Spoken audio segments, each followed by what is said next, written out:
നമസ്കാരം, ഞാൻ ഷീജ നെടിയാക്ക. എൻ്റെ ഒരു പുതിയ വീഡിയോയിലേക്ക് എല്ലാവർക്കും സ്വാഗതം. കമ്മ്യൂണിസ്റ്റ് പൂച്ചെടി വെട്ടിക്കളയരുത്. നാട്ടുമരുന്നാണ് കമ്മ്യൂണിസ്റ്റ് പച്ച, വെട്ടിക്കളയല്ലേ. ആരോഗ്യത്തിനും രോഗത്തിനുമെല്ലാം മരുന്നായി പ്രവർത്തിച്ചിരുന്ന പല സസ്യങ്ങളും ഉണ്ടായിരുന്നു നമ്മുടെ വഴിവക്കിലും മറ്റും. ഇപ്പോൾ ഇവയുണ്ട്. എന്നാൽ പലപ്പോഴും നമുക്ക് ഇവയുടെ ആരോഗ്യപരമായ ഗുണങ്ങളെക്കുറിച്ച് അറിയില്ല. ഇത്തരത്തിലെ ഒരു സസ്യമാണ് ഐമുപ്പച്ച അഥവാ കമ്മ്യൂണിസ്റ്റ് പച്ച.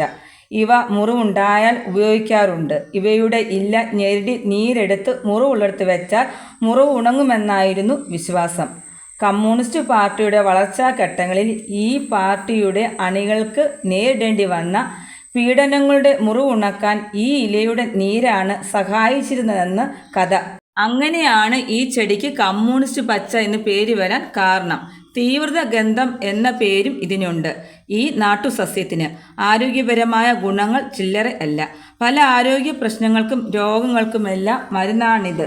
കാൽസ്യം, മാംഗനീസ്, ടാനിനുകൾ, ഫ്ലവനോയിഡുകൾ, ഫൈറ്റിക് ആസിഡ്, അയൺ, സാബോനിയസ് എന്നിവയെല്ലാം ഇതിൽ ഏറെ അടങ്ങിയിട്ടുണ്ട്. കമ്മ്യൂണിസ്റ്റ് പൂച്ചെടിക്ക് വൻ ഡിമാൻഡാണ്. ഇതോടുകൂടി വീഡിയോ പൂർണ്ണമാകുന്നു. ഇനി ആരെങ്കിലും സബ്സ്ക്രൈബ് ചെയ്യാനുള്ള സബ്സ്ക്രൈബ് ചെയ്യണം, ലൈക്ക് ചെയ്യണം, ഷെയർ ചെയ്യണം. നന്ദി, നമസ്കാരം.